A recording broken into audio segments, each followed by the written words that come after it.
Let's go straight to the front page of your paper tomorrow page. It is the Weekend Australian.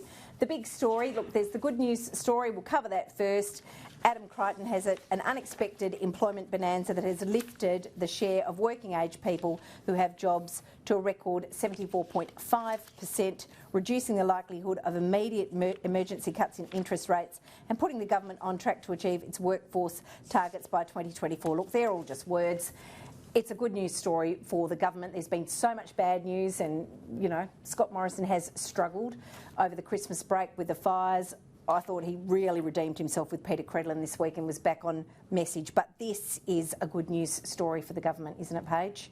It is, and it seems very much like a story that's where the good is felt elsewhere too, if people are employed in a way that they weren't before. I did wonder initially how employed they were, but I can see that Crichton has pointed to pressure on house prices, which indicates the economy is on the up.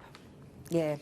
Jim, Paige is right to think about underemployment, and I always wonder, although Judith Sloan looks at the ABS statistics and says that, you know, she doesn't seem to be overly concerned about underemployment figures. Jim, you'd know, we're broadcasters. On Talkback Radio, I get a lot of people ringing in saying that they don't have the numbers of hours of employment that they would like. I suppose, putting that aside, this is a good news story for the government tomorrow. Well, they need one. I mean, we've got this, well, it's shaping up as, or was shaping up as, an annus horribilis with the Hawaii holiday and the bushfires and the reaction to the bushfires.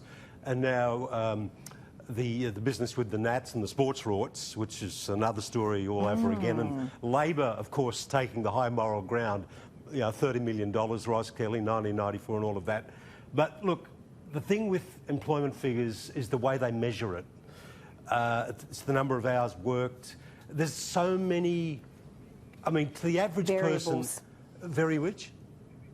Sorry, so many variables, aren't there? Yeah, and like you're fully employed if you've worked 2 days in the last month. I'm making that up, but it's something like that. It's an hour a week. I think it's an hour a week, Jim. An hour a week. Something counts for employment. You regard as... That's rubbish. I mean, full employment is being able to achieve a livable wage for an equivalent number of hours. And you know, the variables just don't make sense to the average person.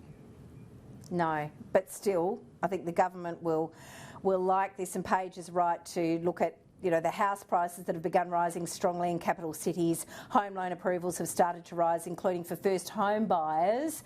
That's always a good indicator, who made up more than a third of approvals in November. So that's the good news story for the government, Jim. The bad news story is the one that everyone has been waiting for. Peter Van Onselen and Joe Kelly have this on the front page of the Oz tomorrow. PM staffers linked to Rort's scandal is the headline. 2 of Scott Morrison's senior staffers were involved in handling funding applications under the $100 million Community Sports Grants program and engaging with embattled Nationals Deputy Leader Bridget McKenzie. The revelation came as Nationals MPs said they didn't expect Senator McKenzie to survive the scandal, even if she was cleared by an investigation led by the Department of Prime Minister and Cabinet Secretary into her handling of the scheme, whether she breached ministerial standards and an alleged conflict of interest. Jim, I can't get Talkback radios to ring in about this. They're more interested in calling in about the bushfires, about hazard reduction, about the Red Cross. So when I look at a story like this, people sort of make up their minds. If you're a coalition voter, some people might shrug their shoulders. Others might say, you know, if you're a Labor voter, you might say that's typical of the Liberals. The only comments I got was, oh, this is pork barrelling. Both sides do it. The bar's pretty low as far as the public is concerned. But Labor is pushing this and the media is pushing it. So what happens next, Jim? Well, there's got to be some political roadkill, I suspect, coming out of this. I think Bridget McKenzie's she's running out of runway on all of this kind of thing. I think she's, well, as they say, circling the drain, as it were. And if they're thinking about somebody like Littleproud as part of the leadership team, well, I'm afraid the Nats have totally lost the plot, and more people are going to go over to the fishers and shooters party. I just think this is, as I said, it's an annus horribilis. This is not, well, if it's coming out of the Prime Minister's office, that could be catastrophic for him as well. Not catastrophic probably, but there will be some political flack and, you know, some collateral damage, I guess. Yeah, look, Paige, of course, it's not up to the Prime Minister to do anything about Bridget McKenzie, in a sense, because this is a coalition. This is the National Party, and her deputy leadership is a gift of the National Party room, not the Liberal Party room. So it's tricky, but this story tomorrow draws the Prime Minister in, where it says his staffers were involved in handling funding applications. Now the Prime Minister is trying to get good news out. He's got announcements to make on Wednesday.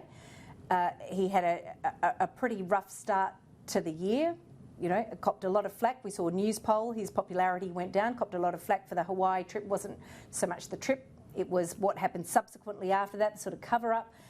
He needs clear air, but he's in a tricky situation with this, isn't he? Yeah, it's getting to be the worst, getting close to the worst scenario for a Prime Minister when somebody else's problem, it's not even his party, becomes his problem. And may I say, Jim, I really I appreciate your evocative expressions, political roadkill and circling the drain.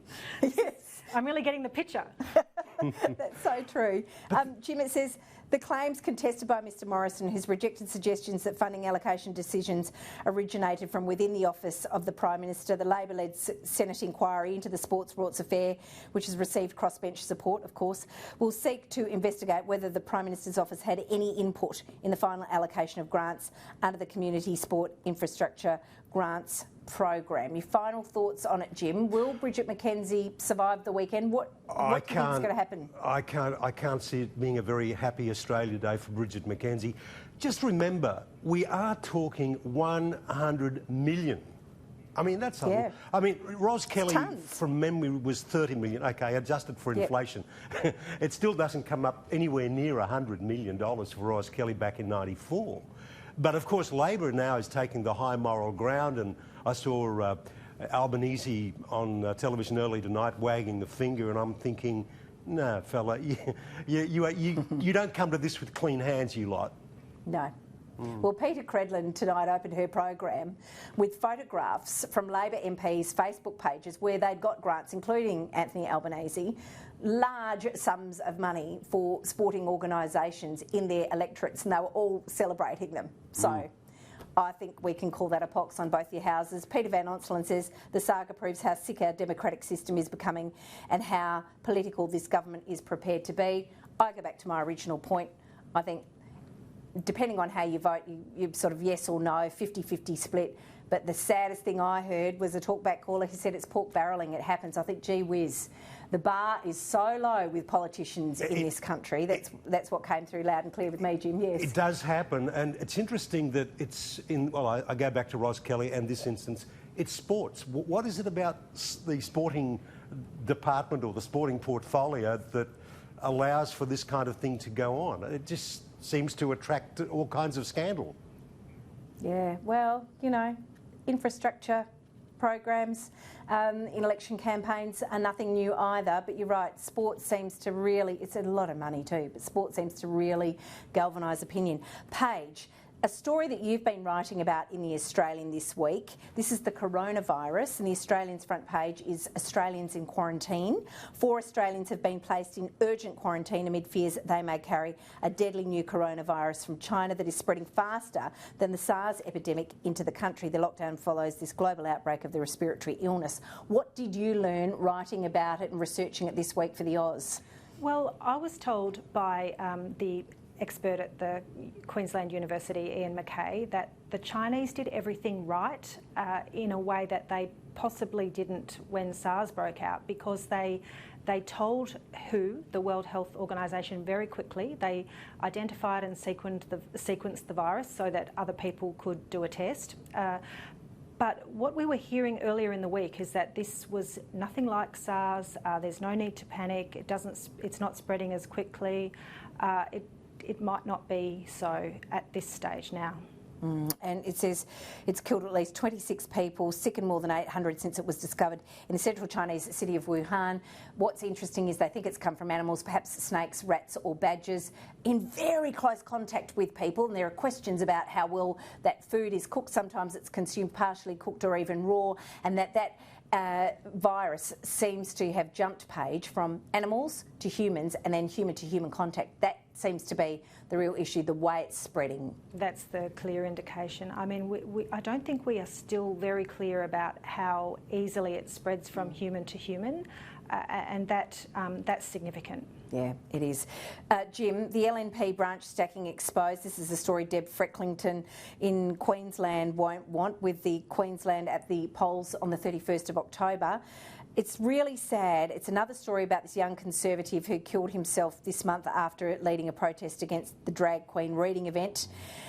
He admitted to breaking electoral laws in an alleged branch stack to oust then federal Liberal MP Jane Prentice. This is Wilson Gavin's involvement in what they're saying is dirty tricks within Queensland's LNP. It has blown the lid on an increasingly bitter war within its ranks, fuelled by an influx of Conservative members deemed by rivals as, quote, Christian soldiers, as it gears up for the state election in October. Jim. Well, dirty tricks is a byword for politics generally. I think what's changed in more recent years is the whole social media business.